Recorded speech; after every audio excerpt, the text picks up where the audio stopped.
UPM2, ¿merece o no ser un tema de Estado?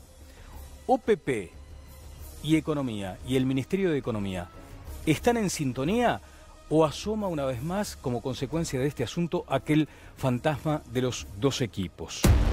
¿Hasta dónde debe ir la reserva y cuándo comienza la obligación o la necesidad de informar en qué condiciones se hará esta inversión? Y apenas tengo anotadas aquí algunas otras preguntas, un puñadito de preguntas para un tema tan complejo. ¿UPM tendrá tarifas reducidas de transporte, de usos portuarios? ¿UPM tendrá también, por ejemplo, si le sobra energía, la posibilidad de venderse la UTE, pero por encima de la escala tarifaria local? ¿Qué leyes laborales pretende UPM? ¿El Estado recauda por esta inversión o, en todo caso, gasta en obra pública, invierte y se endeuda para conceder la obra a UPM? Finalmente, ¿dónde se dirimen los eventuales contenciosos? Otra pregunta clave. ¿Cuáles son los plazos? ¿Hay fondos de garantías si la empresa incumple? Muchas preguntas. Buscaremos algunas respuestas. Tenemos a 3 calificados invitados esta noche. Son el doctor Enrique Viana, Martín Tierno, diputado del MPP, y además está el señor senador Javier García del Partido Nacional. Con ellos estaremos en instantes ingresando a este tema. Pero acabo de conocer a través de la información que brinda Telenoche esta decisión de la Asamblea de Clubes ratificando la fecha para el próximo fin de semana. Hay un lío enorme. Nadie entiende exactamente qué está sucediendo en la interna de una gremial de futbolistas que se ha dividido, pero que ha tenido consideraciones gravísimas a tal punto que no habrá fútbol en principio del lugar de los jugadores, pero sí los clubes lo han ratificado. Tengo a Edward Piñón, que está por aquí con información fresquita. Me pregunto si esta decisión de los clubes no agrava la situación. Edward, ¿cómo te va? Hola, Daniel, ¿cómo estás? Bien, buenas noches. Bien. Sí, obviamente que se agrava. Y me parece que es el principio de una gran guerra que se va a desatar en el fútbol uruguayo. Una guerra de consecuencias imprevisibles. Imprevisible. A ver, que los dirigentes hayan fijado la fecha a través de la mesa ejecutiva obedece simplemente a un hecho que ya estaba establecida la fecha porque se marca cada 2 etapas, ¿no? Entonces, como para que no haya ninguna situación que altere el cronograma ni que alguno piense que se fijó de una manera para perjudicar a otro. Claro. Eso en principio. En segundo, que es como una primera acción para ver qué es lo que sucede con los jugadores. Si los jugadores no se presentan a competir, que es lo que va a ocurrir, Daniel, porque los jugadores no van a jugar la 8ª fecha del campeonato clausura, va a haber un incumplimiento. Como va a haber un incumplimiento, se va a fijar para la semana próxima una asamblea extraordinaria de los dirigentes del fútbol uruguayo para analizar qué otros pasos se pueden llevar adelante. Yo te quiero explicar esta situación. No hay nadie hoy dentro de la dirigencia del fútbol que quiera ser más drástico, que quiera aplicar una multa, una sanción, porque para hacer eso, para llegar a ese camino, deberían por lo menos, en principio, estar en regla. Claro, sí, deberían en principio cumplir con lo más elemental, que es los pagos en fecha. En fecha. Y hay muchas instituciones que no están en fecha. Y aquellas que están en fecha o te pueden justificar que pagan lo que dice el contrato establecido en la Asociación Uruguaya de Fútbol. Algo así como el laudo, digamos. Sí, el laudo, ¿no? Sí. Siempre puede haber una deuda en lo que se denomina dentro del fútbol los complementos. Esos complementos muchas veces no están registrados. O sea que un jugador de fútbol que tenga una deuda de un complemento podría denunciar ante la DGI. Ante la DGI la situación que está atravesando una institución que no le paga ese complemento y no está justificado ese complemento. Con lo cual generaría un conflicto todavía mayor. Por eso hoy la dirigencia, por más que entiende que podría llegar a denunciar el convenio que existe con la Mutual de Futbolistas Profesionales, producto de que va a haber un incumplimiento porque no se van a presentar a jugar los partidos, igual están bajo una perspectiva complicada, ¿no? De hasta dónde van, cuál es el paso que van a terminar dando.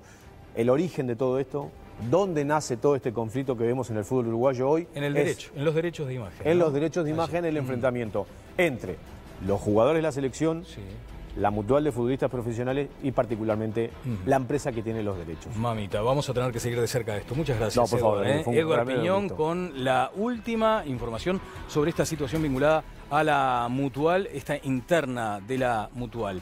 Voy a saludar a los panelistas. Oscar Andrade, como hincha del fútbol, te debe preocupar esto, me imagino, ¿no? No solo. Nosotros en su momento intentamos, hace unos meses, juntar las partes. Sí. a los efectos de encontrar una dices salida. Nosotros, ¿quién El es? PIT-CNT. Ah, el PIT-CNT. Tuvimos conversación con los muchachos que están en el movimiento más unidos que nunca, tuvimos conversación con la Mutual. Claro, porque Juan Castillo también intentó mediar. Nosotros por la nuestra, y después no se logró la conversación conjunta. En principio ofrecimos a la central como mediadora, después hubo una discusión acerca de si iba a estar en la reunión tal o cual respecto a la interlocución. Pero está claro que esto no se resuelve ni con sanciones ni con rompimiento de convenio, ¿no? O sea, la situación esta de las medidas es un tema que tiene que resolverse a la interna de los futbolistas y parece claro que no hay otro camino que no sea los dueños de la Mutual, que son los jugadores de fútbol, resolviendo las autoridades, porque hay una crisis de representatividad que está muy notoria, ¿no? Bueno, habrá más noticias para este boletín. Como suele decirse, Mónica Botero, ¿qué tal? Buenas noches. ¿Cómo estás? Ale Labraga, ¿cómo te va? Buenas noches, muy bien. Bien. Miguel Mansi, ¿cómo anda? ¿Cómo le va a usted? ¿Bien? ¿Le preocupan estos temas del fútbol? Porque no es un tema de fútbol, esto es tema de poderes. Sí, es un tema profundamente complejo porque refiere a plata, cuando hay mucha plata. Entonces, cuando hay demasiada plata por medio, yo me declaro incompetente, porque no puedo manejar esas dimensiones, ¿no? Estaba hablando de los derechos de la televisación del fútbol. Está Paco Casal de un lado, que fue exonerado de un pago gigantesco al Estado de la DGI bajo el gobierno, creo que de Mujica y Tabaré Vázquez, ¿no? Lo exoneraron. Millones de dólares fue perdonado este hombre. Y está del otro lado jugadores de la selección uruguaya que ganan otra millonada de plata. Entonces, a mí se me escapa. Lo que veo que quedan en el medio, me acabo de enterar, todo ese montón de muchachos que juegan al fútbol y juegan para vivir y cobran 5, 10, 20, 30 mil pesos por mes y no les pagan, todo que quedan en el medio de dos potencias gigantescas que manejan millones de dólares. Yo paso, ¿vio? Bueno, pasa. ¿Puedo cometer una imprudencia? ¿Qué tiene en su bolsillo, en el de la chaqueta? Uy, discúlpeme, es el cigarro electrónico. Vi un brillito. ¿El qué? Me dijo el cigarro electrónico. Pero eso no está prohibido, Mansi. No, pero yo estoy dispuesto a no chipear mi perro va a ser clandestino y yo voy a seguir fumando esto. Yo, porque todo tiene su límite, ¿no? Y la libertad individual hay que defender, porque siempre empujan. Pero que no me diga que usted no está de acuerdo con las medidas anti-tabaco de Uruguay. Esto no tiene tabaco, esto es vaping, tiene aceite vegetal. Incluso hay quien afirma que es bueno para la salud. Que es bueno para hacer, sí, bueno, como lo otro, ¿no? Claro, que se reguló también en el mercado.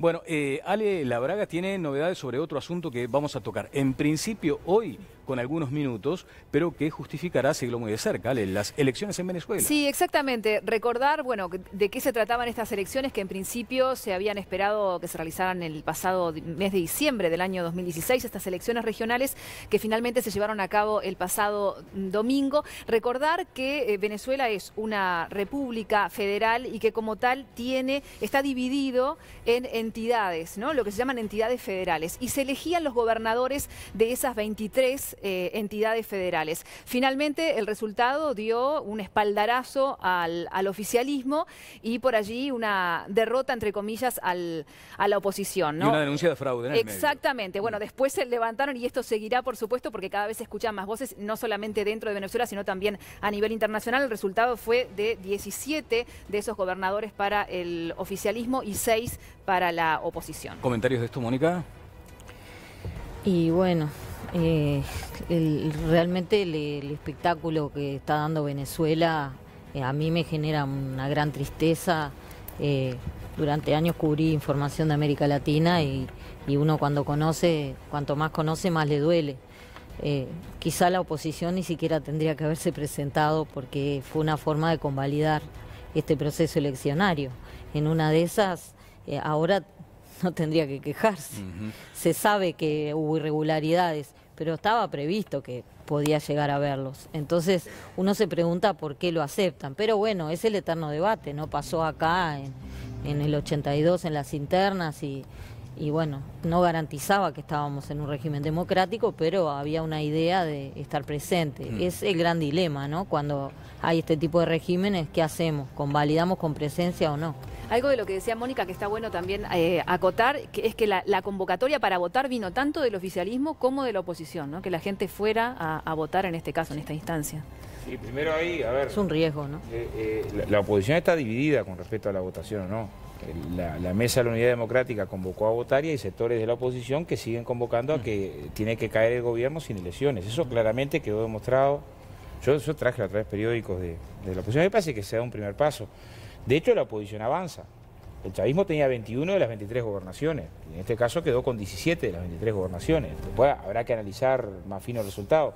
Es una elección que fue mayor en cantidad de votos que la anterior. Lo segundo es que hace por lo menos 2 meses que el clima de tensión que existía en Venezuela, mes y medio, no es igual. Yo creo que ahí hay que apostar porque la salida sea en clave democrática, porque hace unos meses atrás el reclamo era ¿por qué no se convoca elecciones? Y ahora se convoca elecciones y tenemos discusiones, bueno, también que creo que hemos debatido bastante poco acerca de los parámetros del diálogo interno en Venezuela, que entre otras cosas modificaban la integración del Consejo Nacional Electoral. Pero esto lo reconoció la oposición. A ver, leamos el periódico Nacional, decía, bueno, parte de las cosas que se ofrecieron era postergar la constituyente y 2 nuevos integrantes del Consejo Nacional Electoral, uno elegido por la oposición y otro de consenso. Ajá. O sea, entonces, miremos todo el panorama, ¿no? Mirando todo el panorama, el secretario general de la OEA ha señalado que el organismo no reconoce el resultado de estas elecciones. Miguel. Miremos todo el panorama, efectivamente. Yo tengo la impresión de que la oposición tiene un pecado mayor que es sus eventuales divisiones y fracturas. Y francamente no entiendo qué había cambiado desde que en Venezuela moría una persona por día durante los 120 días que duraron las protestas callejeras, al día después cuando resolvieron asistir a la convocatoria electoral. Pero me parece lo más significativo, lo más ilustrativo de la situación, un tuit que circuló ayer o anteayer, con una frase de Stalin, se la atribuyen a Stalin, vaya a saber, quién sabe, no es así. Dice, no importa los que votan, sino los que cuentan los votos. Y que creo que ese es el caso, asistir Ahora, a pensemos que la asistir a unas elecciones sin garantías es un gesto suicida. Ahora es no, un gesto seamos suicida tan ingenuos de pensar que a la distancia, el compañero Andrade acá tiene información privilegiada porque se informa en la Embajada de Venezuela. Yo no voy a la Embajada de Venezuela, no tengo información privilegiada. A la distancia es un poco arriesgado jugar más fuerte. Pero a mí me da la impresión de que puesto en esa situación, en un marco donde no hay garantías a ningún efecto, bien distinto que en el 82, en el 82 veníamos de ganar en el 80, recuérdese, Mónica, en caso de venezolano, donde no ofrecen garantías, donde se quebró, se rompió el orden jurídico por donde lo busque, yo no hubiera asistido a una elección. Pero lo que digo es que estaba el dilema también. Supongamos que la MUC conoce más que Mansi, ¿no? Está en Venezuela y conoce más que Mansi y decidió participar de las elecciones, ¿no? Y tiene más datos de la realidad venezolana de por qué participó, ¿no? Y supongo que tendrá una información diferente a la que Mansi maneja, ¿no? Tengo 2 legisladores salvo que pensamos que son tan ingenuos que se están saliendo. Salvo que pensemos que son tan ingenuos que se equivocan,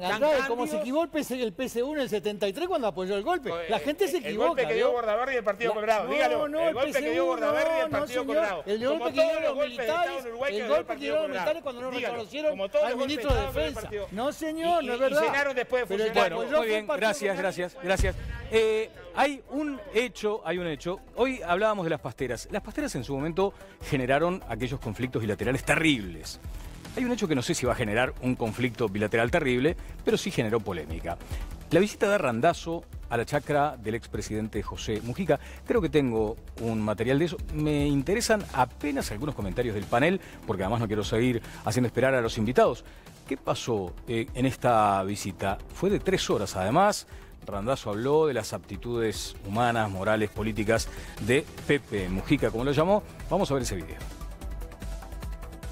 Para nosotros fue un placer escucharlo por más de 3 horas porque es un ejemplo, más allá de haber sido presidente de la República Oriental del Uruguay, más allá de su historia, que es muy rica, es un militante, un ejemplo de coherencia, un hombre que por encima de todo pone los valores, esos valores que lo hacen tan íntegro, que lo hacen tan sobrio, que tienen que ver con su forma de vida. Así que para nosotros es un placer escucharlo porque aparte es un referente para la política, no solamente digamos local, sino para la política regional. Hablamos de la realidad de la región, hablamos de la Argentina, hablamos de las perspectivas de Uruguay. Coincidimos plenamente. Pepe, más que yo digo que un dirigente político, es un filósofo, un hombre que ya tiene 83 años y que tiene una perspectiva y una mirada de la vida que realmente es envidiable, y es muy importante nosotros que somos más jóvenes tomar esa experiencia tan rica que le ha dado la vida. Bien, orden alfabético, 20 segundos, cortita y al pie. Andrade. Sí, a ver, hay una cosa que es, cualquiera que haya estado fuera del país sabe, la figura de Mujica es una figura que afuera del Uruguay genera consensos amplísimos. Yo he encontrado gente de derecha, de izquierda, de centro, elogiando a Mujica. Y he encontrado desde empresarios a militantes, o sea, eso es así. Ahora, yo no tengo muy claro si hay voluntad de Mujica de influir en la campaña o de Randazzo de utilizar la visita en la campaña. O sea, que me parece que es más lo segundo que lo primero. También tiene una característica que recibe a todo el mundo, ¿no? Sí, más allá de lo que uno opine, me parece que Mujica es un instrumento de propaganda y es una máquina de conseguir votos, sobre todo de votantes del exterior, que tiene una admiración a la distancia y notoriamente el hombre lo hizo fue casi que un clip publicitario, ¿no? La compañera de lista a la Cámara Alta en Argentina, Flor Casamiquela, tuiteó ayer a la noche: Pepe Mujica tiene una mirada hacia el futuro muy enfocada en la idea de la patria grande, ¿no? Justamente de eso se agarraron tanto ella como Randazzo a la hora de hacer la previa, porque estuvieron haciendo una previa a través de las redes de que venían acá a reunirse con Mujica, y eso también hizo que Randazzo se diferencie de sus compañeros candidatos o de su competencia que estaban haciendo actos en la provincia de Buenos Aires. Sus 20 segundos, Mansi. Sí, efectivamente, es cierto lo que dice Andrade, Mujica es un referente, sobre todo fuera de fronteras, casi unánime, como lo era Sanguinetti en su momento, ¿se acuerda? Pero lo que no sabe Randazzo es que además es un yeta, porque fíjese que este hombre apoyó a su mujer Lucía Topolanqui y remachó, se dio de cabeza contra el piso en la Intendencia de Montevideo. Después apoyó al Pacha Sánchez para presidente del Frente Amplio, se remachó de cabeza contra el piso. Así que la suerte de Randazzo yo creo que está muy comprometida. Bien, hay que decir también, sí, Randazzo efectivamente dinamitó los puentes con Cristina Fernández. UPM es un buen negocio. La pregunta es ¿para quién? El informe. Entre el gobierno y la finlandesa hay reuniones diarias y aparentemente el acuerdo se firmaría en estos días. ¿Cuánto tiempo se estima que duren las obras del ferrocarril que solicitan desde UPM? El plan para que el gobierno y UPM concreten esta segunda inversión incluye 3 etapas: diálogo, proyectos de ingeniería, licitaciones y autorizaciones, desarrollo de infraestructura. ¿Cuáles son los términos de la segunda pastera con UPM? Hemos avanzado mucho a tal punto que estamos ya casi cerrando el acuerdo con UPM. Bien, diputado del MPP Martín Tierno, la pregunta queda instalada. Hubo varias preguntas, pero en principio esta última que señalaba. ¿Es un buen negocio para Uruguay UPM? 2. Bueno, buenas noches en primer lugar y muchas gracias por la invitación. 10 segundos. Claro. Por el tema anterior. Por el tema anterior. Mire que si abre la caja, si abre la caja, Randazzo, y además vamos a dejarle en incomodidad al doctor Enrique Viana. La visita de Randazzo. No precisa que Mujica se ayeta porque está lejos en las encuestas para ser senador de la provincia de Buenos Aires. Creo que vino a buscar algún voto de última hora, pero está muy lejos de llegar a los registros que tiene que tener para ser senador de la provincia. Bien, ahora permítame simplemente con Javier García, senador. Sobre el primer tema, Venezuela, porque no puedo dejarlo pasar. Sí. Yo creo que no admite 2 opiniones. Si usted tiene un país donde a los dirigentes políticos de la oposición los encarcelan, a los medios de prensa los censuran y los cierran, a los periodistas los exilian, al Parlamento los cierran y nombran una parodia de Asamblea Constituyente, si usted me dice que hay elecciones normales, no admite 2 opiniones. Si eso pasara en Uruguay, ninguno de los que estábamos acá teníamos duda. Si pasa en Venezuela tampoco, y si pasa en las Islas Feroe tampoco. Eso es una dictadura por donde se lo mire. Doctor, su aporte. Con respecto al tema de Randazzo y de Mujica, yo creo que tenemos que empezar a distinguir qué es politiquería de lo que es política. Yo creo que esto es politiquería. No es política. Lo que hizo Randazzo. Yo tengo un gran respeto por la política. Esto no es política. Lo que hizo Randazzo es lo que hizo Mujica. Es un acto de publicidad politiquera, nada más. De un extranjero en un país vecino. Y el vecino que trae el extranjero como una forma de hacer campaña. Eso es politiquería. Eso está muy lejos de lo que debe ser la política. ¿Y en Uruguay predomina la politiquería o la política? Por momentos la politiquería. Y en la Argentina también.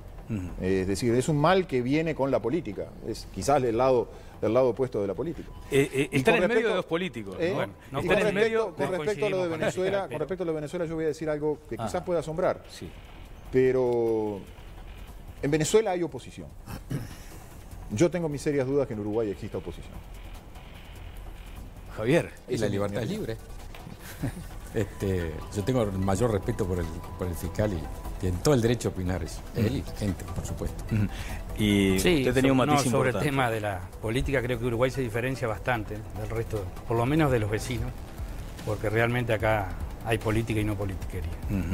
Bueno, nos podemos concentrar ahora en el punto. Pero había varios temas abiertos. Pero desde ya, y además con este panel de alta calificación. Venezuela porque si no, no entramos en bueno, sobre lo de Venezuela podría. Pero de cualquier forma, lo que decíamos, queda comprometido porque esto va a seguir más adelante.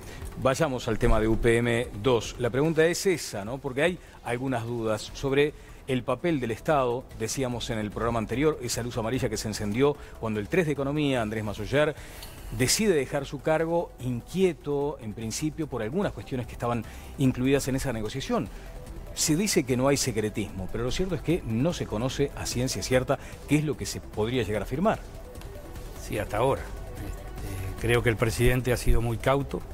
Los ministros que están trabajando en esos 8 grupos que se conformaron, encabezados por OPP, han sido cautos. ¿Y dónde está la frontera entre la reserva y la necesaria información que debe expresarse primero al sistema político? Sí, tampoco supimos mucho cuando se negoció con Montes del Plata, por ejemplo, ni cuando se negoció con UPM la primera vez. No tuvimos un año diciendo que íbamos a firmar la semana que viene. ¿Dónde está la cautela? Hace un año que están diciendo la semana que viene firmo. Y entonces, quede tranquilo, mi hijo, que ya le vamos a contar cuando sea más grande, usted ahora no puede entender, después le vamos a contar. Pero cállate la boca, firmá y el día vemos. Hace un año que están diciendo firmo la semana que viene. ¿Dónde está la cautela? Uno empieza a negociar y las negociaciones se dilatan en el tiempo. Hay que tener cautela. Porque muchas veces la empresa pide más de lo que el Estado o lo que el gobierno está dispuesto a dar. Pero eso habría que preguntárselo a quienes están en el Poder Ejecutivo. Yo creo que se ha ido negociando de la mejor manera, se está muy cerca de cerrar un acuerdo que para el Uruguay es muy importante. Para el Uruguay es importante. ¿En qué términos, diputado? Y creo que en términos de PBI, creo que en términos de desarrollo para la región centro, una región muy deprimida. El diputado Tierno es del departamento de Durazno. Claro. Por los anuncios la pastera va a estar en nuestro departamento, pero muy cercana a Paso de los Toros. Sí. Es una región, para los que la conocen, que hasta ahora no se ha instalado ninguna industria. Eso generaría muchísimas fuentes de trabajo genuinas, aparte de cuando esté en construcción la planta, si se da. Y creo que le viene bien en un momento que el desempleo, si bien se ha estancado, generaba ciertas dudas hace un par de meses. Bueno, esto nos da una proyección de que el Uruguay va a seguir creciendo, de que vamos a seguir bajando el desempleo, que el PBI va a seguir creciendo y que muchos uruguayos que no acceden a puestos de trabajo en esa región y en varias regiones del norte de nuestro país van a tener posibilidades de acceder. Fiscal Viana. Usted usó la palabra correcta. Es un negocio, ¿no? UPM es un negocio, ¿no? Montes del Plata fue un negocio, Botnia fue un negocio. Un negocio privado, creo que no estamos todos de acuerdo. Los funcionarios públicos pueden hacer negocios privados. ¿No hay artículos del Código Penal que lo impiden? ¿No hay artículos de la Constitución que lo impidan? Yo creo que los contratos de inversión son contratos de corrupción. Lo digo así directamente.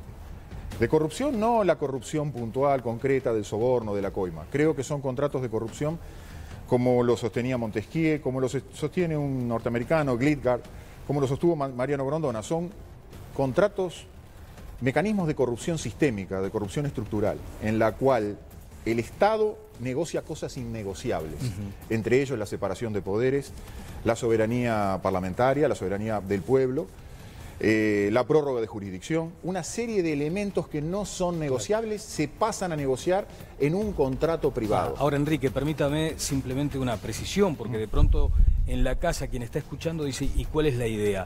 Encerrarnos detrás de un muro, no permitir las inversiones, no atender a aquellos bienes superiores que necesita la sociedad, como por ejemplo el trabajo.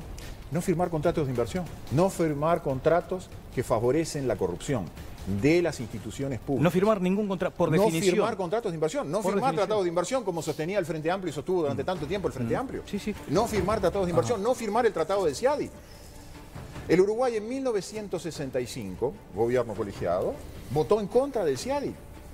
En 1999 votó a favor del CIADI y a partir de ese momento se firmaron los llamados tratados de inversión de segunda generación, que suponen, entre otras cosas, que la voluntad de una empresa privada manda más que la voluntad del pueblo. No nos Con lo aislamos. cual la democracia desaparece. Bien, no nos aislamos, dice usted. Con ese concepto que usted maneja, no nos aislamos. No nos aislamos, nos convertimos en una comarca, dejamos de ser una república, una democracia.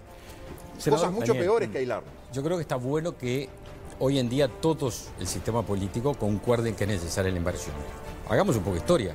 Esto no nace ahora y no nace con la primera planta UPM. Esto nace en el año 85, con la ley forestal. Una iniciativa que no recuerdo fue el senador Sumarán y que respaldó el gobierno de turno. No acompañó el Frente Amplio. No hablaban de celulosa en aquella Luego, época. No se hablaba de celulosa. Todo el proceso. La celulosa apareció mucho después. Vamos a redondear, para la celulosa salen los árboles. Entonces, pero no se hablaba de celulosa, se hablaba de casas de madera doctor, y de elementos de construcción. Doctor, ¿puedo terminar? Sí, sí, sí. Ahí va. Bueno, entonces, ley forestal. Después viene el gobierno de Sanguinetti, impulsa el gobierno del Partido Nacional, gobierno de Jorge Valle, y se empieza todo el proceso de negociación para la instalación de una pastera. ¿Cuál era la opinión antes del 2005? ¿Cuál era la opinión del Frente Amplio? Ríos de tinta en contra. Gana el Frente Amplio. Antes que asume el doctor Tabaré Vázquez hay una reunión. ¿Con quién se reúne? Con los principales de Bosnia y Ence. ¿Y qué dicen los principales de Bosnia y Ence? Todavía no había asumido el doctor Vázquez. Está todo arreglado. Entonces, para corregir, con el mayor respeto a Martín Tierno, al diputado Tierno, no es verdad que no hubo información, porque la instalación de la primera planta pasó por todos los partidos políticos mayoritarios, por el Partido Colorado, por el Partido Nacional, y la instaló el Frente Amplio. Y la de Montes del Plata es toda del Frente Amplio. El problema no es que se instale una planta, el problema es que tenemos derecho a saber qué es lo que se está negociando. ¿Por qué? Porque primero, no hay ningún motivo para que sea confidencial. Una cosa que se ha reservado. ¿No hay motivos para que sea confidencial? Ninguno. Que sea reservado, usted no lo dice en la Plaza Independencia, no pone en la cartelera. Pero en el Uruguay la tradición fue que las grandes decisiones en todos los gobiernos democráticos del 85 a la fecha, que no son muchas, lo hizo el presidente Sanguinetti, lo hizo el presidente Lacalle con el Mercosur, lo hizo el presidente Valle o el presidente Sanguinetti con la crisis financiera, lo hizo el presidente Tabaré Vázquez con el tema de la petrolera. Lo hizo para la renta petrolera y no lo hace para la renta papelera. Entonces uno dice, ¿por qué este oscurantismo y falta de transparencia? Porque aparte hay un elemento, Daniel, permítame, que no se puede pasar por alto. Lo que se comprometa atraviesa este gobierno.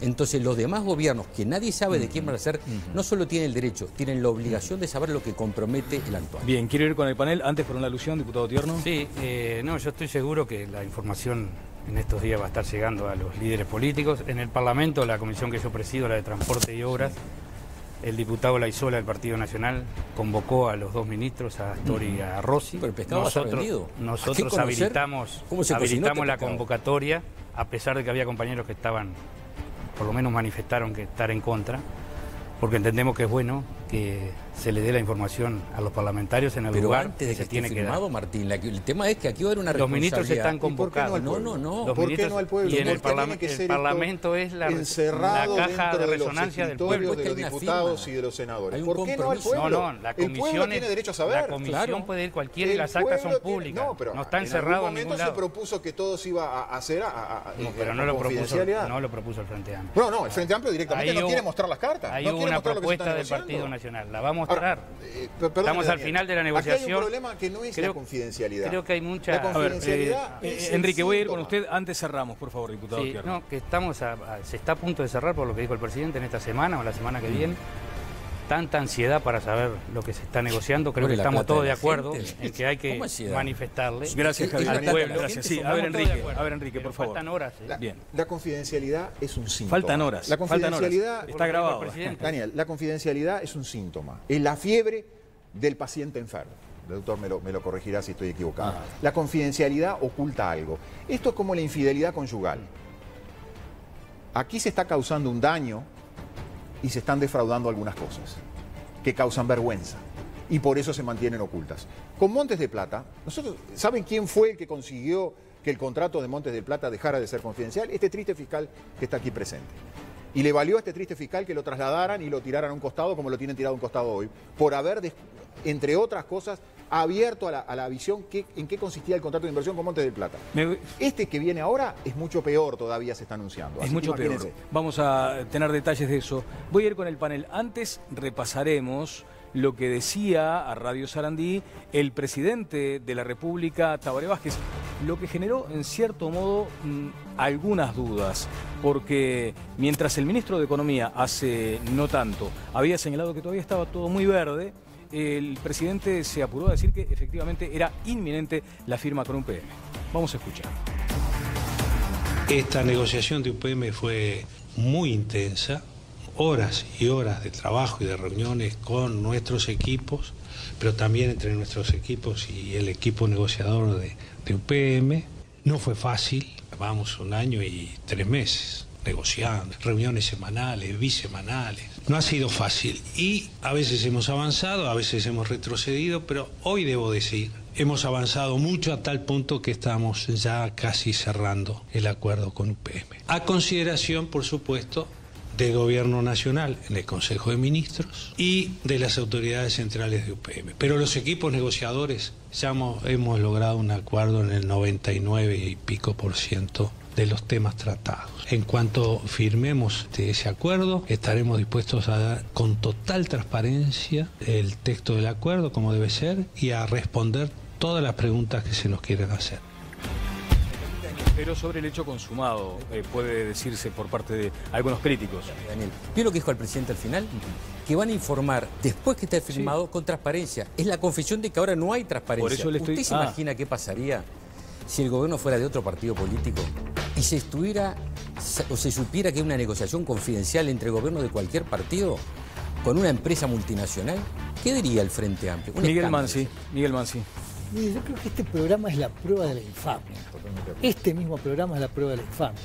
Pero estamos obligados a hablar de algo sobre lo que no sabemos.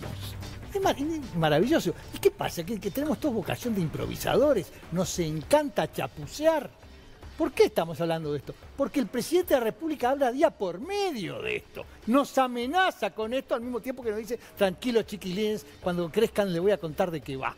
Entonces, yo creo que si algo sabemos es que este es un gobierno, y los pasados gobiernos del Frente Amplio, es un gobierno opaco, poco transparente, pero que además se equivoca mucho y que es muy irresponsable respecto a algunas medidas que toma. Y que son muy poco apegados al cumplimiento de la Constitución y de la ley, como lo demuestran día por medio también. De modo que creo que nos asiste el mayor de los derechos y las mayores de las razones para reclamar más enérgicamente que cada uno de su ámbito pueda, que esto se dé a conocer cuanto antes y que el presidente Vázquez deje de jugar al agente secreto de los multinacionales y que le cuente a la gente lo que está comprometiendo para el futuro, como se dijo anticipadamente por acá, no para este gobierno, sino para los que vengan, si es que efectivamente algo. ¿Sabe qué? Ensayo una cosa. ¿Sabe por qué dice que va a dar a conocer esto apenas se firme?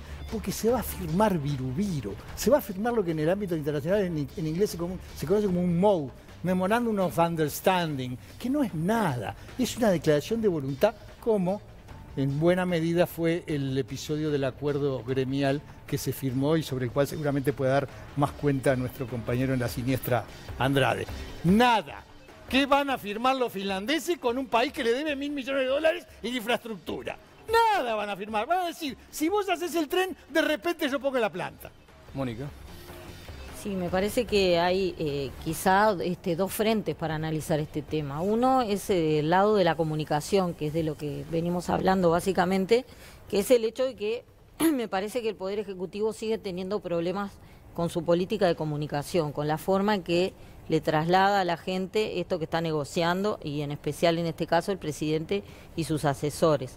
Por un lado, y un problema, una dificultad de comunicación con la oposición. Como decía el senador García, acá, desde que se reinstaló la democracia, hay una cultura de consultar a los líderes de los otros partidos, la típica llamada telefónica que siempre se hacía, para por lo menos decirle, mirá, te tengo en cuenta, estoy haciendo esto. Después, obviamente, que toma la decisión. Y después el otro aspecto es el aspecto de si al país le conviene o no tener UPM. Yo creo que la oposición, la inmensa mayoría, está de acuerdo y en general los ciudadanos que apoyamos la apertura al exterior y a las inversiones y a los tratados con el mundo y a integrarnos en el mundo como hoy lo requiere el mundo, estamos a favor. El gran problema es saber que también está el otro frente interno, que es el frente ambiental, y el hecho de que la gente quiere saber qué se pactó con el PIT-CNT, por ejemplo, que sabemos que hubo, cuáles son los beneficios tributarios que va a tener una pastera y quizá podemos pensar en que si son tantos los beneficios para el país, se puede crear un fondo que permita bajarle la presión tributaria a los empresarios locales. por ejemplo.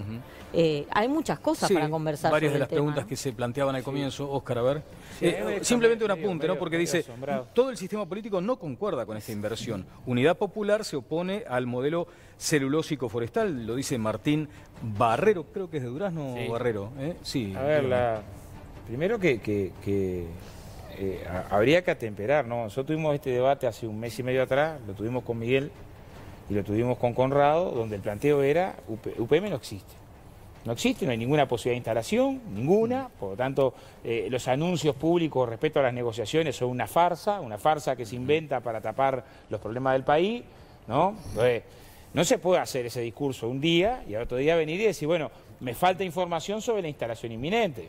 Porque uno tiene que decir, bueno, entonces le erré cuando hice la apreciación de que lo que teníamos arriba de la mesa era una farsa para esconder los problemas del país, ¿no? Porque fue colocado en esos términos. Yo pediría después que Archivo revise tanto a Mansi como a Conrado, que cuando tuvimos este debate acerca de la instalación de la planta de celulosa, con todas las contradicciones que lo tiene. A ver, a mí no me gusta la zona franca, ni la ley de inversiones, ni nada. Y comparto lo que dice la CEPAL, que el gran problema de la desigualdad en América Latina tiene que ver con que las empresas que reportan 3/4 partes de la ganancia tributan por el 5%. El problema es que esas empresas tienen el sartén por el mango en general y vienen e imponen condiciones. No solamente acá. La discusión que tuvimos este año en Maldonado acerca de las excepciones, ¿no? De las exoneraciones para que inversiones vinieran, ¿no? Y tenías una discusión y mira, hay una cantidad de inversión inmobiliaria que viene si le exonerás del punto de vista de la ordenanza municipal determinadas cosas. Ahí me dio gracia, lo acompañamos, acompañamos a la Intendencia del Partido Nacional en la necesidad de que había que, en estas circunstancias, mucho desempleo en Maldonado, había que tomar medidas que a mí no me gustan, de decir, bueno, mirá, tenés que ser flexible con la ordenanza. Ahora, ¿es porque querés favorecer la inversión extranjera o es porque tenés miles sin trabajo en Maldonado? Ahora, ¿hay un pacto, como dice Mónica? No, yo no sé, Mónica, capaz me explica No, después. no, yo no digo pacto, el acuerdo, digo dijo pacto, no, hubo un acuerdo, está publicado en todas las redes, salió en todos los portales, dice lo que dice, lo podemos defender en cualquier lado lo que dice. Secreto, nada, Del primer al último punto está escrito y está publicado lo que se acordó, que dice, si se instala la pastera, capaz Mónica no le echó, si se instala la pastera, antes hay que prever los alojamientos de la gente, si se instala, para que no pase lo que pasó en Fraivento, trabajadores hacinados, si se instala la pastera hay que prever la alimentación y el transporte, si se instala una pastera hay que prever con tiempo la capacidad de delegados con formación para los temas de salud y seguridad, porque es una obra muy compleja. Si se instala la pastera, hay que prever la formación. ¿Qué pregunta, Miguel? ¿Por qué no firmó el Zunca ni el UNRWA ese acuerdo? Hay que prever la formación. Firmó la central. Hay que prever la formación. ¿Por qué no firmó el Zunca ni el UNRWA, que está dentro de la obra? Hay que prever la formación. ¿Se puede responder esta pregunta? Sí, claro. Firmó la central. Somos parte de la central. Pero la central no es el que está en el Obrador. En el Obrador está el Zunca y el UNRWA. De vuelta. Después aclaro un tema que es formal. Yo le digo, si se instala la pastera hay que prever la formación profesional porque si no, muy difícil que trabajadores de Durazno, de Tacuarembó puedan participar en la planta. Ahora, eso de secreto, nada. Sí se instala, ¿no? Ale, ¿qué preguntó la cuenta de Twitter de, primero, algunos comentarios tuyos? Un minuto. ¿Qué preguntó la cuenta de Twitter? A ver, por favor. Bueno, señores, la cuenta de Twitter, Ale, por favor. A ver, señores, por favor. Ale, por favor. Bueno, a ver, señores, por favor. Silencio, ahí está. Lo que les preguntábamos a ustedes era si estaban de acuerdo con la instalación de esta nueva planta de celulosa en Uruguay y las opciones eran por sí o por no. Hasta el momento, porque sigue abierta la compulsa, es que sí el 49% y que no el 51%. Hubo un cambio entre el momento en el que estábamos antes de empezar el programa, que había un pequeño favoritismo por el sí, ahora cambió entonces a favor del no. Seguimos recibiendo los votos a través de @todalasvoces4. ¿Sabés qué, Daniel? Yo quiero dejar planteado una pregunta que se ha tocado por allí medio el tema, pero he visto también unos cuantos mensajes de los televidentes, el hashtag, recuerden, Opino en TLV, que tiene que ver con el medio ambiente, ¿no? Porque se habla de una inversión, la inversión más grande de la historia de Uruguay, se habla de madera que proviene de 6 departamentos, sobre todo ubicados al este del país, que va a llegar a esta futura planta, mega planta. ¿Qué pasa con el Río Negro? Porque además tiene características diferentes a las del río Uruguay, que tiene una salida al Río de la Plata, es un río interno. ¿Cómo lo ven nuestros invitados de ese tema también? De hecho, se ha mencionado que el Río Negro pasaría a ser casi, y permítanme la caricatura, casi propiedad de UPM. Pero eso lo podemos hablar más adelante. Ahora sí, un poco más ordenados. ¿Qué es lo que usted señalaba, fiscal, y qué le respondía a Óscar? Lo que se pactó fue paz. Paz sindical, no agresión. Un pacto de no agresión. estaría bueno revisar los programas de archivo, porque cuando yo vine la otra vez, yo le dije al señor Andrade que estaban negociando. Con la empresa. El señor Andrade se hizo un poco el sota que no se entendía, y estaba negociando, y él era uno de los negociadores. O sea que más que él no debe saber nadie aquí de la negociación. De este contrato no debe saber nadie. Me dejá, Daniel. A ver, yo tengo ventaja con el fiscal Viana, que trabajé 3 años en Monte del Plata. Claro. Y cada vez que hubo una violación laboral hubo un conflicto. Cada vez. O sea, el fiscal Viana no pisó la obra. Ahora, nosotros cada vez que hubo una violación laboral, cada vez, todo lo posible para que no se instalara. Cada vez que hubo una violación laboral hubo un conflicto. Y cuando tuvimos que ir a la huelga, fuimos a la huelga. Y cuando tuvimos que ir a la ocupación, fuimos a la ocupación. ¿No? O sea, ¿usted leyó el contrato acá, de Monte de Plata? de vuelta. Acá, respóndame, ¿usted leyó alguna vez el contrato de Monte de Plata? Estoy respondiendo lo que vos acusaste. Vos hablas de paz sindical. Con respeto. De vuelta lo que digo. Lo pidió la empresa, de vuelta lo que digo. Se va a instalar esta planta y si hay violación a los derechos laborales, va a haber respuesta sindical. Y eso los trabajadores lo saben, ¿no? Fiscal Viana no, porque no pisó la obra. Senador. A ver, sí. Gracias, Daniel.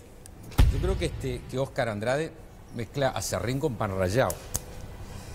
2 cosas voy a decir. La primera, ¿qué tienen que ver las inversiones de Maldonado que pasaron por todos los organismos institucionales?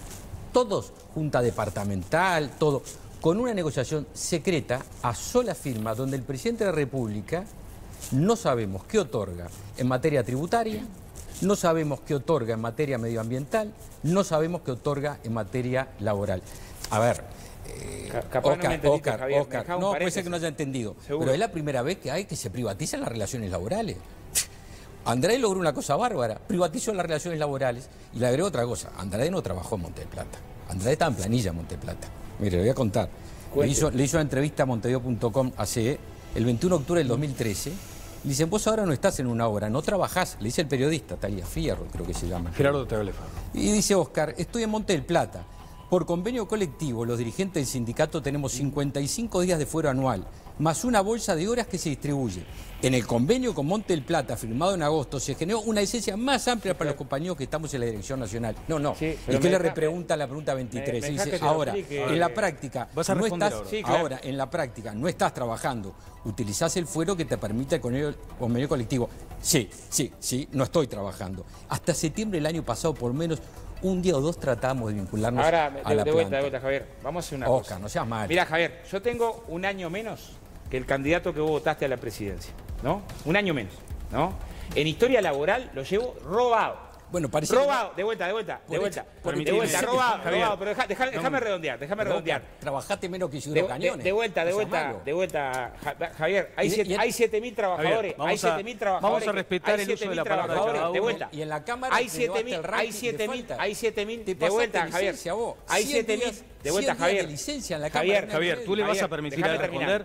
Hay 7.000 trabajadores que estuvieron en Monte de Plata. Saben lo que hicimos o no hicimos en Monte de Plata, como hay 1.000 y pico que estuvieron, de vuelta. Hay 1.000 y pico. La licencia sindical en Monte de Plata se consiguió al año y pico de instalación de la planta. De vuelta, al año y pico de instalación de la planta por convenio colectivo. Ahora, fíjate lo que es la condición, ¿no? Óscar, sos tú el que quisiste déjame terminar, porque si no es muy difícil. Un mínimo respeto por el uso de la palabra de cualquiera. En historia laboral, por favor, al candidato a la presidencia que vos votaste, lo llevo robado. Bueno, robado, de vuelta. Yo estoy hablando contigo y yo veo que acá decís que no trabajaste. 87 en Roselo. De vuelta, pero déjame terminar. Así yo te dejé terminar. Sí, claro. 87 en Roselo. 88 en Vicentín, 89 al 92 en la Panadería Colón, 93 al 96 en Milarena frente al Hospital Militar, 97 en la Escuela 195 en Pando, 98 en el shopping de Punta Carreta en los estacionamientos con Texa, 99 a 2000 trabajando en la pasiva, 2000 a 2004 en Vialidad, 2004 al 2006, toda la historia laboral, ¿eh? Ahora, me gustaría que vos me trajeras acá la historia laboral del candidato a la presidencia que vos votaste. Robado lo llevo. En Monte de Plata estuve en Texas. En Texas, en Capitolina. En Monte de Plata también figurás como las otras, pero te agrego más. Cuando fuiste a la Cámara. ¿Cómo como las otras? Cuando fuiste a la Cámara. Pero ¿cómo como las otras? Sos un atrevido, estás hablando de cosas que no conocés. Sos un atrevido. Estás hablando de cosas que no conocés. No te ofendas. No, que sos un atrevido. No te ofendas. ¿Cómo las otras? Cuando fuiste a la Cámara, en un año y medio, sos el primero en licencias. Se ve que es costumbre. Óscar Andrade, 100 días de licencia en un año y medio. Sí, pero Óscar, no sea malo. Si querés te explico cada una de esas cosas. No, ahí está cada una de esas cosas está para aplicar. Bueno, voy a decir un par de cosas. A ver, Óscar, por favor, dame un minuto. Lo que nosotros pretendemos aquí, les consta, hoy estamos en el programa, ¿a mí qué? 62. Hemos pretendido que acá tengamos un debate acalorado, argumentado. Acá ninguno es invitado por falta de fundamentos. O sea, cuando hay fundamentos y argumentos para defender, y probablemente sean invitados. Ahora, mínimamente lo que pretende, no el conductor en este caso, lo que pretende la gente en la calle o en la casa mirando, es que haya un respeto por la palabra del otro. Es una forma de ordenarnos, es una forma de que el televidente escuche, si no es todo un barullo insoportable. Por lo tanto, apelo a ustedes, que además son personas calificadas en la retórica, a que tengamos un poco más de respeto cuando está otra persona en el uso de la palabra, sea un panelista o un invitado. Una constancia sobre a ver, por favor, la diputado discusión Tierno. que tenían Javier Sí, y exacto. A ver. Nosotros, yo integré la Comisión de Legislación Laboral en el periodo pasado y fuimos a Monte del Plata. Y Óscar estaba trabajando. Y no avisamos el día que íbamos a ir. Es decir, que no pudo haber ido justo ese día y estar en obra, y no en asamblea, en obra. Bueno, confesó. Esa es la constancia que quería dejar. Hay 7.000 compañeros trabajando ahí. Bueno, señores, vamos a escuchar también en las redes sociales, muchas veces se apasionan las posiciones. Hubo un intercambio entre el señor senador Lacalle Pou y el señor diputado Asti, que lo vemos a continuación. El gobierno negocia en nombre nuestro, en nombre de la ciudadanía, y me parece que no se puede amparar en confidencialidades. La confidencialidad que quiere levantar la oposición es la misma confidencialidad que tenemos nosotros. Debería de decir exactamente en qué etapa está. Como legisladores de gobierno, lo mismo que saben los legisladores de la oposición. Lo mejor es que vengan a la comisión respectiva, a la comisión de industria, y que ahí tengamos tiempo de trabajo y de escuchar. Es una negociación muy difícil, todavía no se ha terminado, se está más cerca, pero no se ha terminado. Bueno, este era si se me permite el término vulgar, el chisporroteo entre el senador Lacalle Pou y Alfredo Asti, que ponía énfasis en el tema de la confidencialidad. Aquí hubo un matiz con el tema de la reserva necesaria y de la información pública. Usted insiste, fiscal, que esto debe ser de público conocimiento, con toda la acepción que esa frase tiene. Yo lo que insisto es que no debe haber contratos de inversión. Los contratos de inversión son mecanismos por los cuales dejamos de ser una república y dejamos de ser un Estado soberano y dejamos de ser una democracia. Yo preguntaba, a ver, aquí quién leyó, de los que estamos todos aquí presentes, quién leyó el contrato de Montes del Plata. El contrato de Montes del Plata, entre otras de las cosas que establece las llamadas cláusulas de estabilidad o de congelamiento del derecho, que supone anular en gran medida la soberanía legislativa, anular la posibilidad de que los legisladores puedan legislar contra los intereses de la empresa. Mejor dicho, los legisladores pueden llegar a legislar contra los intereses de la empresa, repito, es una cláusula específica en el contrato de Montes del Plata, pero si lo hacen hay que indemnizar a la empresa y hay que compensar a la empresa. Eso se llama las cláusulas de congelamiento del derecho, las cláusulas de blindaje. Es eso lo que buscan estas empresas, obtener impunidad, obtener un feudo. Se habló del tema del medio ambiente. En el tema del medio ambiente pasa lo siguiente, pasa como muchas de las relaciones personales. Es necesario corromper la integridad moral de una nación, contratos de inversión, para poder destruir la integridad física de una nación, medio ambiente. Miguel. Yo qué conducta, ¿no? Correctísimo, la verdad. Un lord muy inglés, muy bien. Dos apuntes. Una digresión a propósito de lo que está diciendo el fiscal, de lo que agravia a la República, a la soberanía, los contratos de inversión. ¿Sabe a qué me hacía acordar? A los contratos con la FIFA para hacer un mundial.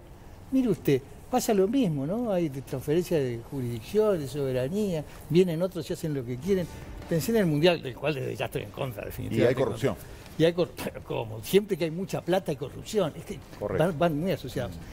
Otro detalle del que nos estamos olvidando es que este asunto de la confidencialidad y las cláusulas que se están negociando con UPM2 le costaron el cargo al número 3 del Ministerio de Economía, tipo que venía acompañando el proceso y los gobiernos frenteamplistas desde el primer día. Y este hombre, Massoyer, a quien no conozco, pero por lo que sé es un técnico de primera línea, además un hombre íntegro, renunció al cargo, era el tercero del Ministerio, hombre de confianza de todo el sistema y del equipo que gira alrededor del presidente Vázquez y del ministro Astori. Nos olvidamos de eso. ¿Por qué se fue Massoyer? Yo me muero de ganas de saber por qué se fue Massoyer.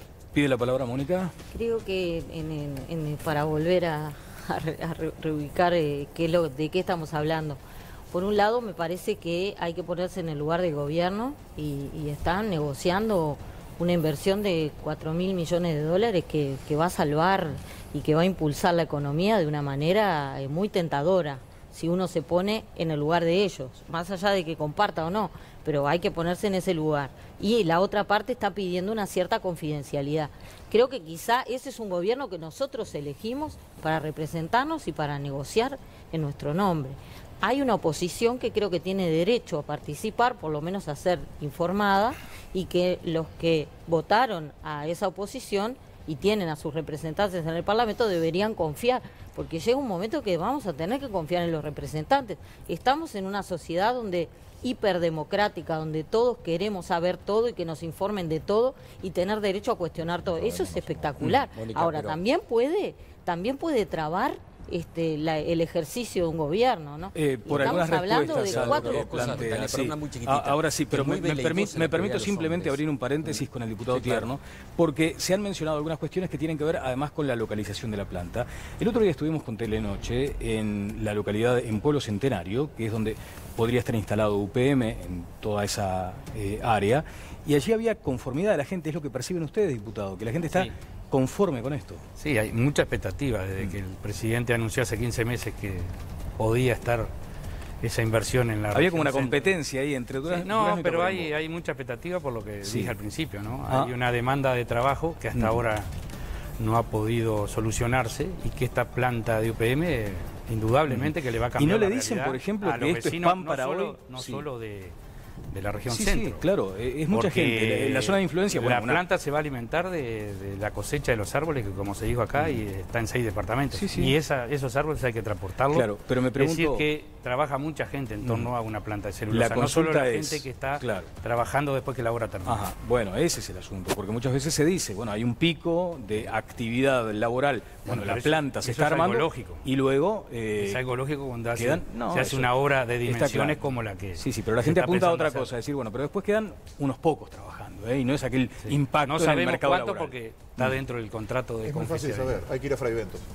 Vayan a Fray Bentos. Sí, hemos ido. Vayan y vean en Fray Bentos. Yo conozco Fray Bentos, no conozco Monte del Plata, pero Fray Bentos conozco, viví toda mi niñez en Fray Bentos. Fray Bentos sigue siendo la misma ciudad humilde y pobre de hace 40 años. Y créame usted a varios que me duele. Empresarios de Fray Bentos. Empresarios sí. Y a varios trabajadores que tuvieron la oportunidad. Sí. Gobernamos para los empresarios. Eso ya lo tenemos claro. En el Uruguay gobernamos para los empresarios. Bueno, eso es lo que hizo ¿Sabe usted? cómo le llaman a los contratos de inversión en Perú y en Chile?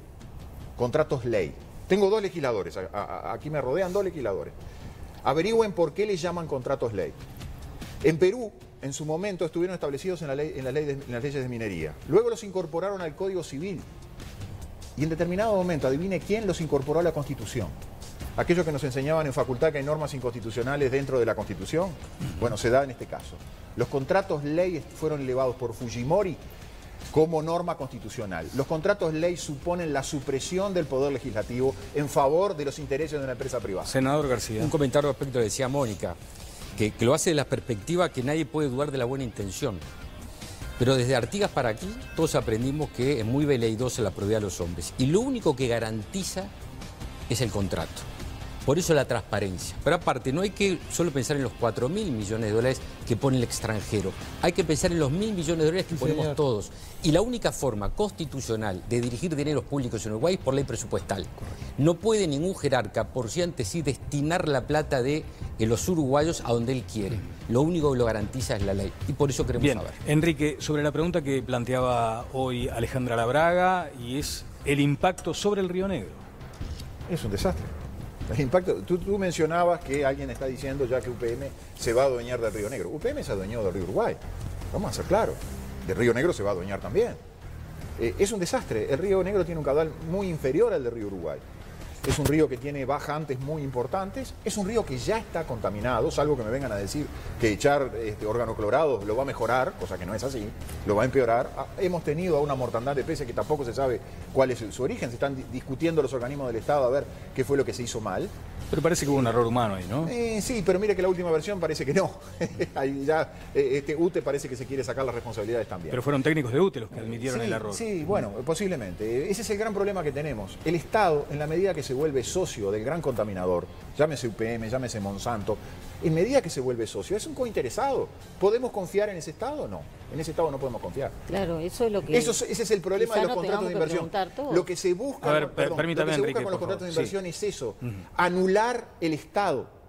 Convertir al Estado en un Estado contratado. Mantengamos la línea que venimos bien, Mónica. Y la justicia no da garantías, porque uno lo que se pregunta es que hay normas legales, hay incluso en el Ministerio de Vivienda y Medio Ambiente, hay instancias de contralor, hay informes de impacto.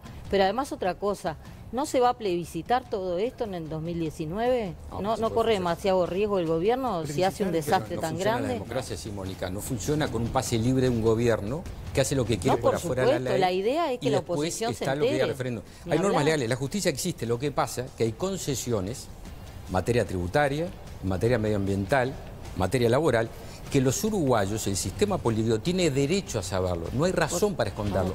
¿Por qué se esconde? Yo pregunto, más cuando te va a comprometer a ti, si fueras dirigente de un partido político X, y tenés posibilidades de asumir el gobierno, tú tenés que saber a qué se comprometió el anterior, porque los países no son puntos, son procesos. Y por lo tanto, un presidente tiene que pensar en el que viene después, no importa el partido que sea. Oscar, yo primero, a ver, el Partido Nacional tiene representante en la Comisión de Legislación del Trabajo. En todo caso nos puede chiflar y si quiere saber la información de los detalles del convenio que está publicado, el convenio laboral, los conoce. Y las actas son públicas. Los conoce. O sea, en realidad muchos nos llaman por teléfono. Es más, muchos intendentes del Partido Nacional nos llamaron por teléfono para saludarnos por haber colocado el componente de formación profesional. Capaz que García no sabe, pero de departamentos que están vinculados a la región. Decir, qué bueno que colocaron el capítulo de formación profesional. Esto para García es privatizar las relaciones laborales. Yo no lo entiendo, capaz que me lo aclara. Porque si cada empresa tiene sus propios marcos de relaciones laborales, fíjese lo que trae el Uruguay. Los marcos de relaciones laborales tienen que ser generales. Por algo los convenios colectivos son por ramas. Ahora, si yo para una empresa Daniel Castro, arreglo con Andrade, empresa Martín, arreglo con Andrade, esto es una locura. ¿Sabés lo que Javier no entiende, Daniel? No puede ser que no entienda muchas cosas. Yo voy a tratar de explicarle porque Javier no entiende. La realidad. Si nosotros no hiciéramos un acuerdo sobre el tema del alojamiento, si no lo hiciéramos y tiene que cumplir la ley, supongamos que hacemos lo que vos decís, Javier, ¿no? Y no hacemos un acuerdo previo y la empresa tiene que cumplir la ley. La empresa contrata a pie de obra. ¿Tiene que brindar alojamiento a alguien? No, a nadie. ¿En qué termina esa circunstancia? En cientos de trabajadores hacinados. Yo los vi en Freivent, ¿no? Yo sé que capaz que Javier no, pero yo los vi durmiendo en el piso uno al lado del otro porque la empresa legalmente los toma a pie de obra y no tiene por qué resolver el tema del alojamiento. Entonces, ¿esta es una inversión igual a cualquier empresa cuando se trasladan 6.000? No. Entonces, como no es igual, este tema lo tenés que colocar antes. Si no lo colocas antes, después... Pero déjame terminar de explicar porque son 2 o 3 explicaciones. La segunda, esta empresa tiene igual complejidades en materia de salud laboral, habiendo 300 empresas adentro, distintos idiomas, que una empresa común. Si no trabajas antes los temas de salud laboral, ¿sabes lo que tendría, Javier? Más muertos ahí trabajando. Por lo tanto, tenés que trabajar antes. Tercer elemento, déjame... Es que estoy tratando de explicarte en qué consiste el acuerdo laboral. En materia de formación profesional. Tenés que hablar en serio. Para el sector del... Estoy hablando en serio. No estás Estoy hablando en serio. Decime por qué, a ver. Porque me parece que cuando uno parte en el debate, tiene que partir primero del supuesto que no hay competencia de sensibilidad. Y yo a ti no te doy la derecha en ninguna sensibilidad. No, quiero que me digas en qué no habla en serio. En lo que el convenio... ¿En qué parte ¿Vos le leíste el convenio laboral? Sí, claro que sí. ¿Y en qué parte no habla en serio de lo que está diciendo? Lo vi, tranquilo. Lo vi como te puedo decir, post-mortem. Lo vi después que estaba firmado. ¿Y desde cuándo tengo que mostrar mi convenio laboral? El que representa el sindicato somos nosotros. Oscar, ¿yo puedo terminar? Mañana quieren participar del convenio colectivo. Lo increíble de esto es que ese convenio que yo califico de privatización de las relaciones laborales fue hecho por una sola razón. Porque la empresa necesitaba que no le suceda lo mismo a la UPM2 que le pasó a Montes del Plata. Porque va a poner 4.000 millones de dólares y no quiere que lo ocupen la planta. ¿En qué parte dice eso de la ocupación? Como cuando garantiza que todos los procesos de negociación previos a la declaración de conflicto... Eso es lo mismo que dice el convenio colectivo de la industria. Pero, Oscar, ¿sabes para qué está? Eso es lo mismo que dice el convenio colectivo. Te pido que lo leas porque no lo conoces. Es más, el convenio colectivo de la construcción es más exigente que eso. Yo te decía que tú no respetás a los demás, porque tú cuando se discrepa pensás que el otro está en inferioridad de condiciones. No es bueno, eso no es democrático. Lo que digo es que seguro no conoces el convenio de la construcción. No, pero ¿cómo lo voy a conocer, hermano? Bueno, entonces ¿sabés qué es más exigente que eso? No seas malo. El convenio colectivo general es más exigente que eso. Tú te metiste en el... Porque tú sos un dirigente político. Tú no sos un dirigente sindical. Tú sos un dirigente político y fuiste a defender al gobierno. Y fuiste a defender al gobierno y a entregarle a la empresa UPM2 lo que está pidiendo la empresa para la inversión. Creo que dijo el señor Eso fiscal. que está diciendo es un absurdo, Javier. No es un absurdo, es la realidad. ¿Sabes cuál es la diferencia? Que yo te lo puedo mostrar. Que no le pasara lo mismo. ¿Sabes cuál es la diferencia, Javier? Y tú, como dirigente político, cuál es la diferencia, no sindical, Oscar, déjame meter en la frase. Como dirigente político y no sindical, fuiste a entregarle lo que necesitaba el gobierno. Déjame aclararte dos cosas sin faltarte respeto. Primero, te agradezco. Ser o no dirigente sindical lo definen los trabajadores. En la Constitución votaron 30.000. No lo definís vos con un discurso. En segundo lugar, yo te puedo mostrar acá lo que UPM pedía hace un año. Y te puedo mostrar el resultado de la negociación. Vos no conocés eso.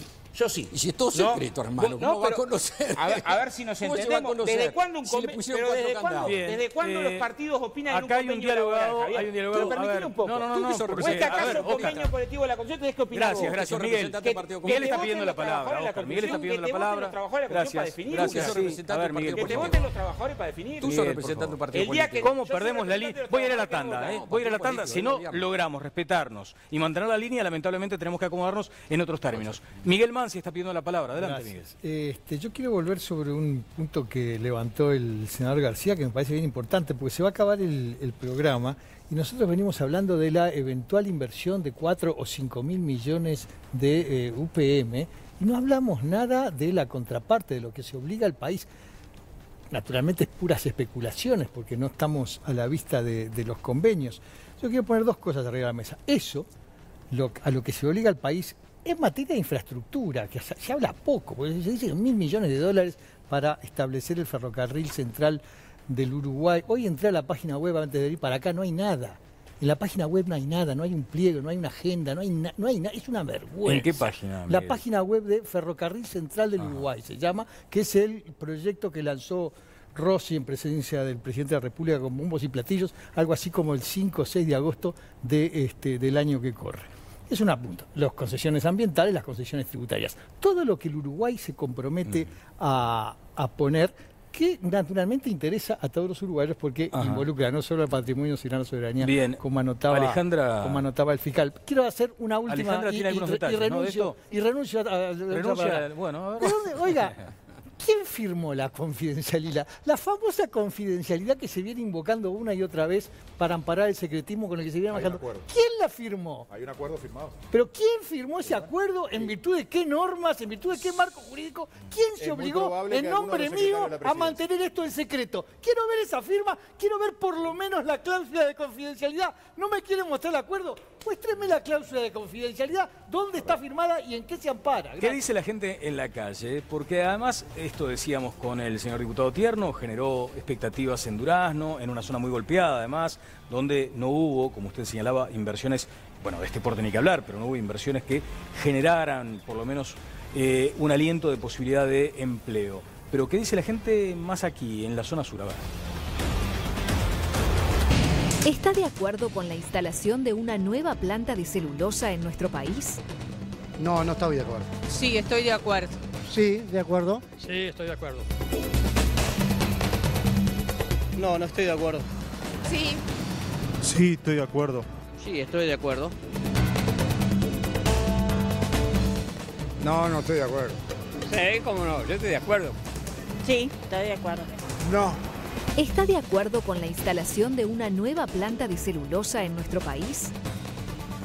Algo de lo que decía Miguel Mansi, no es que tengamos aquí la capacidad de talentear y de chamullar, pero existe una inquietud, reflejada, por ejemplo, en estos sondeos, como el micrófono de todas las voces instalado allí en la inquietud de la gente. Hay quienes tienen ciertas reservas, la mayoría considera que es bueno para el país. No se refleja lo que dice la opinión de la gente en las encuestas con la encuesta que están haciendo ustedes.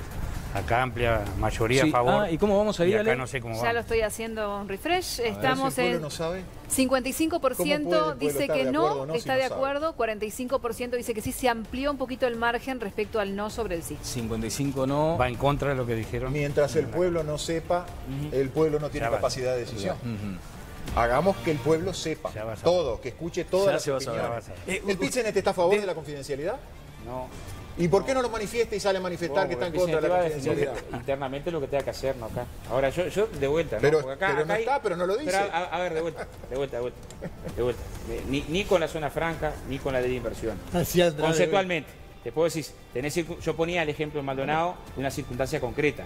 Vos podés no estar de acuerdo que se modifique la ordenanza y tener una circunstancia social que te obliga a la modificación. ¿En La de Valleja ordenanza. o algo parecido? En La Valleja o algo parecido. Te digo una cosa, que en ese caso acompañamos. Ahora, de vuelta.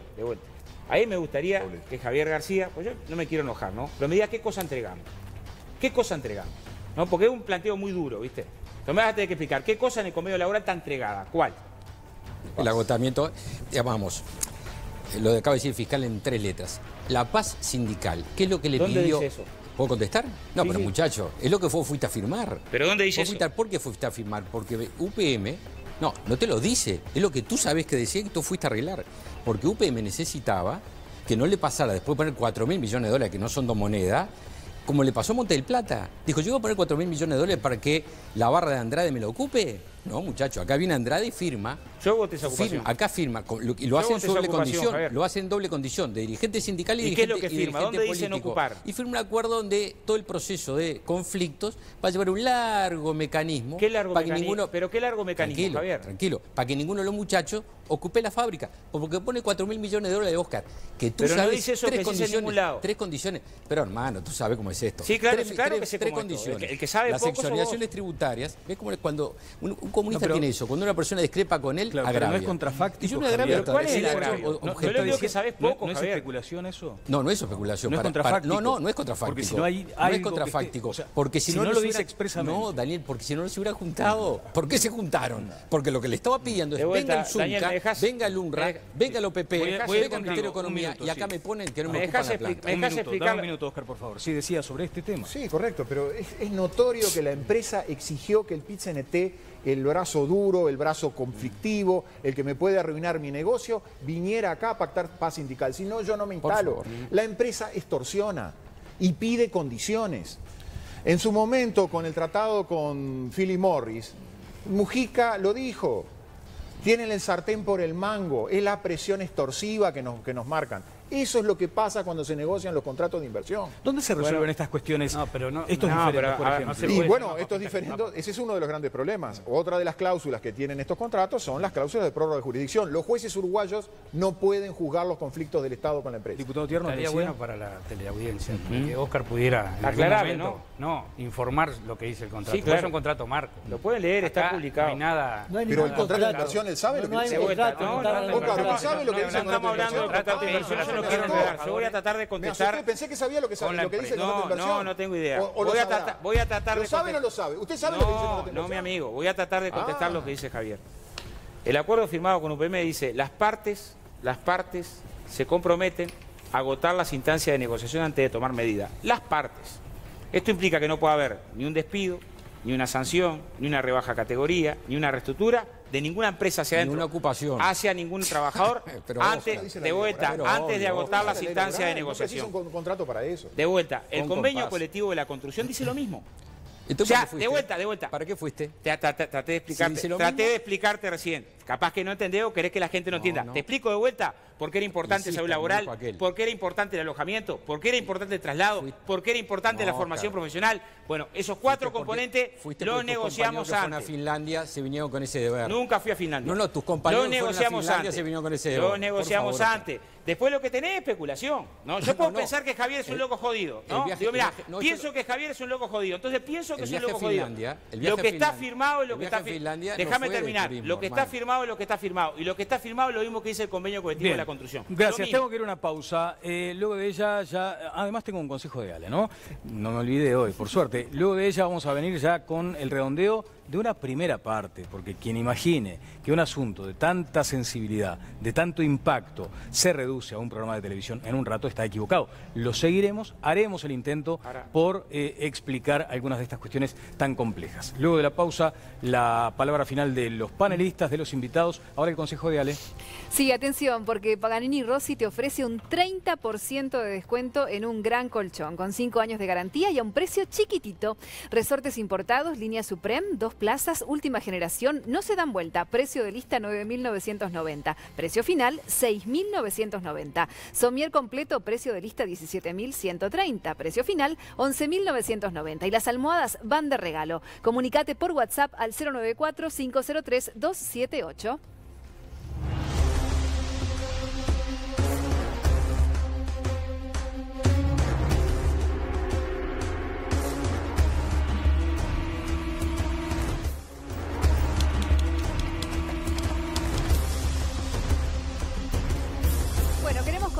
que en Montecable las promociones son increíbles y con débito BBVA además insuperables. En octubre contratá todo el entretenimiento en alta definición, lo mejor del cine y las series de Fox Premium, los partidos de la Celeste y las mejores ligas del mundo con un 25% de descuento durante 12 meses. Promo exclusiva si haces débito automático con tarjeta de crédito BBVA. Además, podés acceder cuando quieras a Click and Play y disfrutar el mejor contenido, así que quédate con la mejor opción. Pedila al 2909-0000 o en montecable.com.